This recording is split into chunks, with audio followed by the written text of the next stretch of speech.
안녕하세요. 해피 시니어입니다. 오늘도 최신 자료를 열심히 찾아서 여러분께 알려드리려고 합니다. 정확한 자료를 찾느라 몇 번이나 확인을 했습니다. 오늘은 요즘같이 무더운 날씨에 꼭 필요한 정보입니다.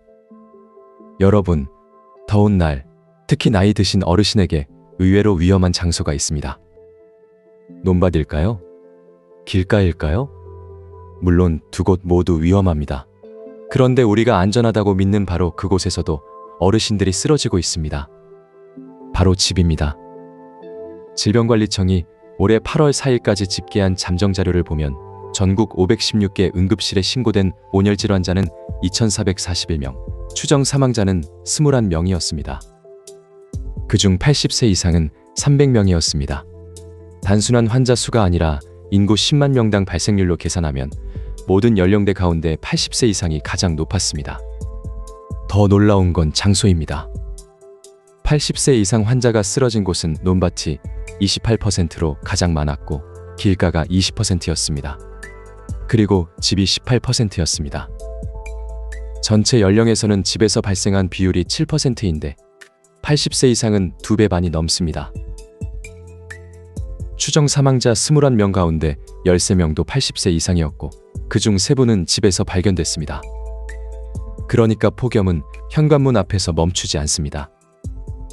오후 4시, 창문은 닫혀있고 선풍기만 돌아가는 방. 목은 별로 마르지 않고 몸이 처져도 나이 탓이라고 생각하는 순간 그 조용한 방이 어르신에게는 위험한 장소가 될 수 있습니다. 오늘은 3가지만 확실히 알려드리겠습니다. 첫째, 올해 새로 생긴 폭염 중대경보가 무엇인지.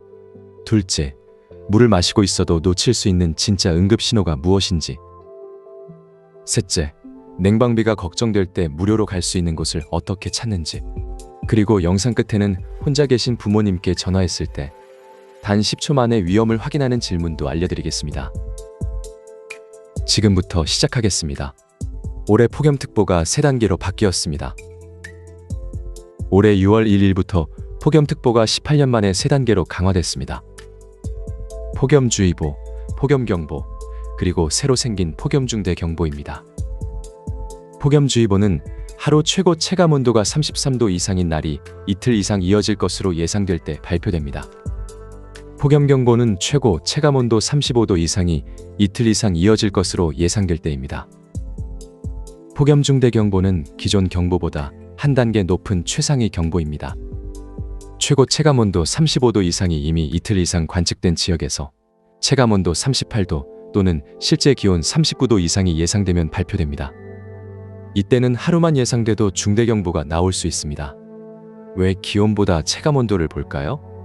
습도가 높으면 땀이 잘 마르지 않습니다. 땀이 마르면서 몸에 열을 빼앗아 가야 하는데 습한 날에는 그 냉각 작용이 약해집니다. 그래서 온도계가 31도여도 습도가 높으면 몸이 느끼는 위험은 훨씬 커질 수 있습니다. 뉴스에서 기온 숫자 하나만 보지 마시고 체감온도와 폭염특보를 함께 보셔야 합니다. 폭염중대경보가 발표되면 행동도 달라져야 합니다. 정부의 표현은 간단합니다. 중단, 이동, 확인.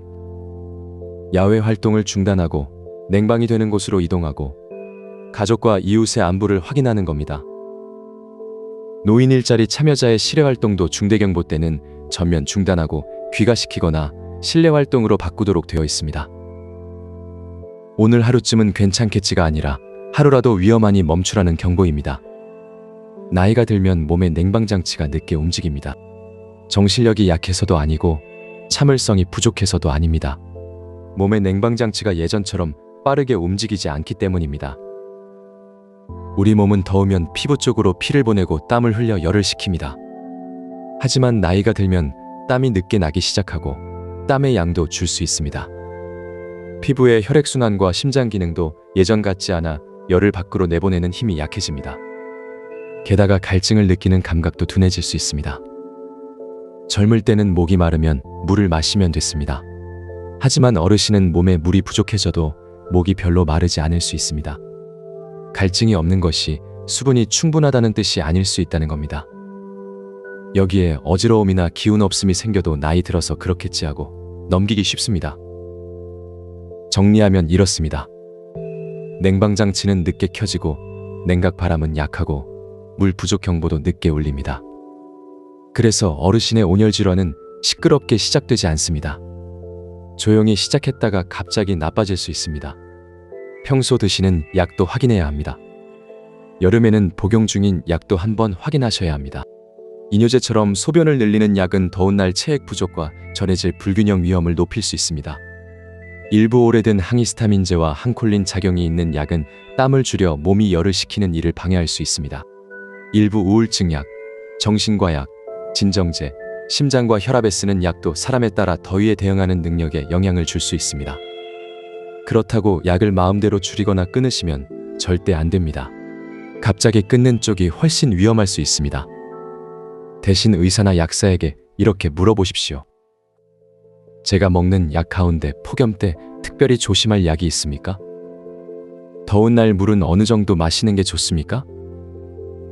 특히 심장이나 콩팥 질환 때문에 물의 양을 제한받는 분은 인터넷에서 본 숫자대로 물을 마시면 안 됩니다. 반드시 담당 의료진에게 본인에게 맞는 양을 확인하셔야 합니다. 목마를 때까지 기다리면 늦을 수 있습니다. 그렇다면 물은 어떻게 마셔야 할까요? 원칙은 세 단어입니다. 목마르기 전에 규칙적으로 조금씩. 눈에 보이는 곳에 물컵이나 물병을 두십시오. 아침에 일어났을 때, 식사할 때, 약 드실 때, 외출 전후처럼 생활 속 행동과 물 마시는 시간을 묶어두면 잊지 않습니다. 한꺼번에 들이키기보다 조금씩 자주 드시는 편이 좋습니다. 밤에 화장실 가는 것이 싫어서 낮부터 물을 줄이는 분도 많습니다. 하지만 폭염에는 낮 동안의 수분까지 줄이는 것이 위험할 수 있습니다. 밤에 자주 깨는 원인은 수분 섭취 말고도 여러 가지가 있으니 물만 무조건 줄이지 마시고 진료를 통해 원인을 확인해 보십시오.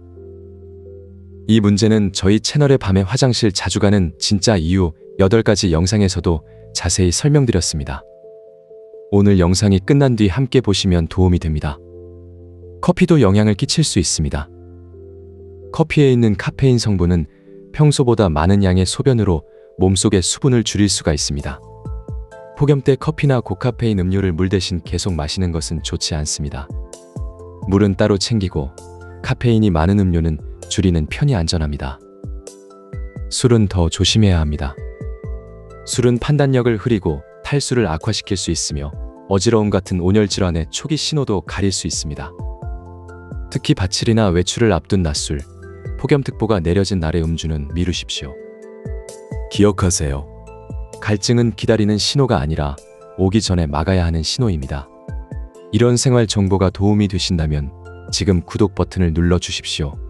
제 데뷔 시리즈의 다음 편들도 놓치지 않고 받아보실 수 있습니다. 다음은 가장 조심해야 할 시간을 알아보겠습니다. 하루 중 가장 조심해야 할 시간은 오후 2시부터 5시입니다. 질병관리청의 지난해 통계에서도 온열 질환은 이 시간대에 집중됐습니다. 해가 가장 높이 뜬 정오보다 땅과 건물이 열을 잔뜩 머금은 오후의 위험이 더 커집니다. 시장, 병원, 산책, 바칠은 가능하면 아침 일찍이나 해가 기운 뒤로 옮기십시오. 하지만 해가 졌으니 이제 안전하다고 생각하시면 안 됩니다. 지난해에는 저녁 7시부터 자정 사이에도 전체 환자의 8%가 넘게 발생했습니다. 올해 열대야주의보가 새로 생긴 이유도 밤에 열이 몸에 계속 쌓일 수 있기 때문입니다. 1년 중에는 7월 하순부터 8월 초가 특히 위험합니다. 지난해 7월 20일부터 그달 말일까지 열이틀 동안 한 해 전체 온열 질환자의 약 30%와 사망자의 약 35%가 발생했습니다. 짧은 기간의 위험이 폭발적으로 커질 수 있다는 뜻입니다. 이제 처음 질문으로 돌아가겠습니다.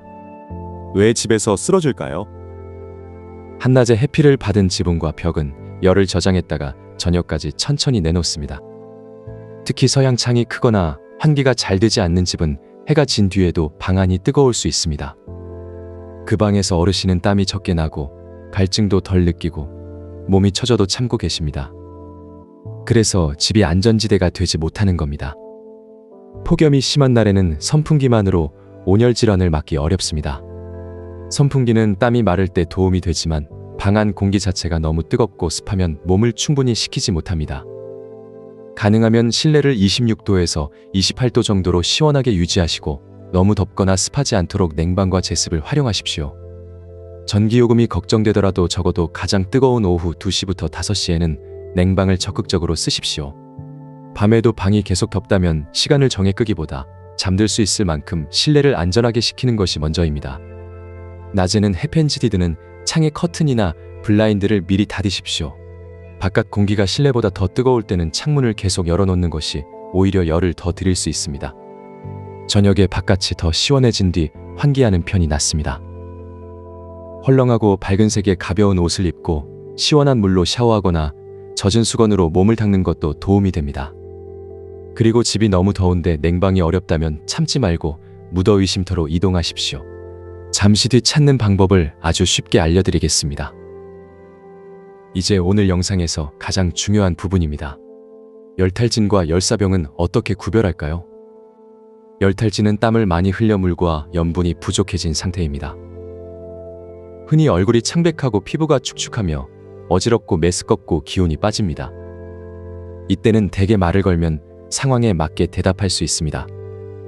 반면 열사병은 몸의 체온 조절 기능이 무너진 응급 상황입니다.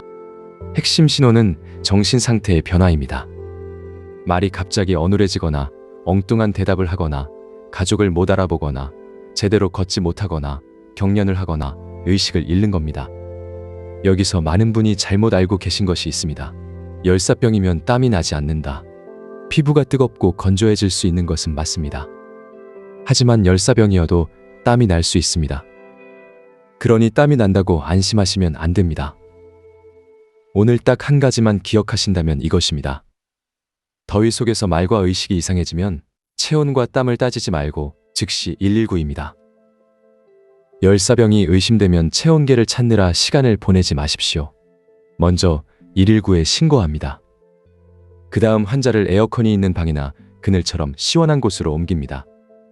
단추와 허리띠를 풀고 몸을 조이는 옷을 느슨하게 합니다. 시원한 물로 몸을 적시거나 물수건으로 닦으면서 부채나 선풍기로 바람을 보냅니다. 얼음 주머니가 있다면 수건으로 감싸 목, 겨드랑이, 사타구니에 대십시오. 중요한 것은 의식이 흐리거나 제대로 삼키지 못하는 사람에게는 절대로 물을 먹이면 안 됩니다. 물이 기도로 넘어가 질식할 수 있습니다. 의식이 또렷하고 열탈진이 의심되는 경우에는 시원한 곳에서 쉬게 하면서 물이나 이온 음료를 조금씩 마시게 할 수 있습니다. 그래도 빠르게 좋아지지 않거나 토해서 물을 마실 수 없거나 증상이 심해지면 의료기관의 도움을 받아야 합니다. 다시 정리하겠습니다. 정신이 이상하면 119, 시원한 곳으로 이동, 몸을 빠르게 식히기, 의식이 흐리면 물 금지, 냉방비가 부담되거나 집에 에어컨이 없다면 무더위 쉼터를 이용하십시오. 올해 전국에는 약 9만 3천 곳이 운영되고 있습니다. 행정복지센터, 도서관, 금융기관, 경로당 같은 곳이 쉼터로 지정되어 있습니다. 무더위 쉼터는 누구나 무료로 이용할 수 있습니다. 다만 시설마다 여는 요일과 시간이 다를 수 있으니 출발 전에 운영 시간을 꼭 확인하십시오. 스마트폰에서는 행정안전부의 안전디딤돌 앱으로 가까운 쉼터를 찾을 수 있습니다. 네이버 지도나 카카오 지도에서 무더위 쉼터라고 검색해도 됩니다. 스마트폰 사용이 어려우면 행정복지센터에 전화해 우리 집에서 가장 가까운 무더위 쉼터와 오늘 운영 시간을 알려달라고 물어보십시오.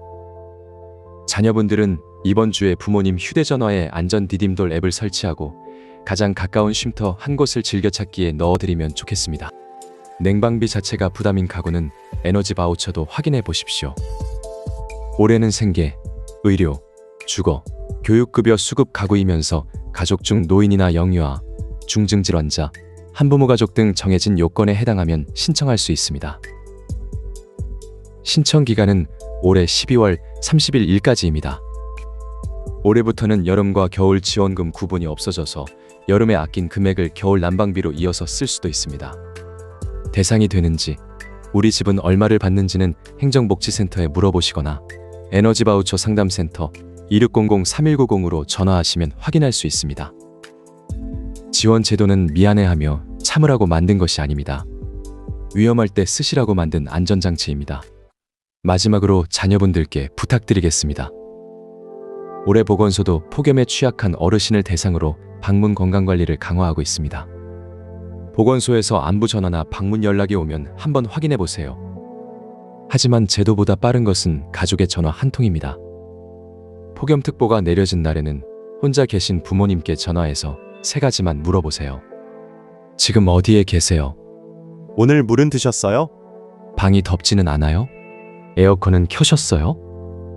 질문 자체보다 대답하는 목소리를 들으셔야 합니다. 말이 평소보다 어눌한지, 엉뚱한 말을 하지는 않는지, 날짜나 장소를 헷갈리지는 않는지 확인하십시오. 대답이 이상하면 좀 쉬세요 하고 끊지 마시고 가까운 가족이나 이웃에게 바로 가보라고 부탁하거나 119에 도움을 요청하십시오. 그 10초가 위험을 가장 먼저 발견할 수 있습니다. 오늘의 핵심을 세 문장으로 끝내겠습니다. 첫째, 폭염은 밖에만 있는 것이 아니라 집 안까지 들어옵니다. 둘째, 목마름을 기다리지 말고 규칙적으로 물을 드시되 심장이나 콩팥 질환으로 수분 제한을 받는 분은 의료진과 상의하십시오. 셋째, 더위 속에서 말과 의식이 이상하면 땀이 나든 안 나든 즉시 119입니다. 그리고 냉방이 어렵다면 무더위 쉼터를 이용하십시오. 무료이고 누구나 갈 수 있습니다. 다만 출발 전 운영 시간은 꼭 확인하십시오. 오늘 영상이 도움이 되셨다면 좋아요와 구독으로 함께 해주십시오. 그리고 혼자 사시는 부모님이나 어르신이 떠오르셨다면 이 영상을 꼭 보내주십시오. 한 번의 공유가 올여름 누군가의 생명을 지킬 수도 있습니다. 제 데뷔 시리즈 다음 시간에는 홍수와 폭우를 다룹니다. 물이 차오를 때 집을 나가야 하는지 오히려 남아 있어야 하는지 생명을 가르는 판단 기준을 알기 쉽게 말씀드리겠습니다. 오늘도 끝까지 함께 해주셔서 고맙습니다. 건강하고 안전하게 여름 나시기 바랍니다. 해피 시니어였습니다.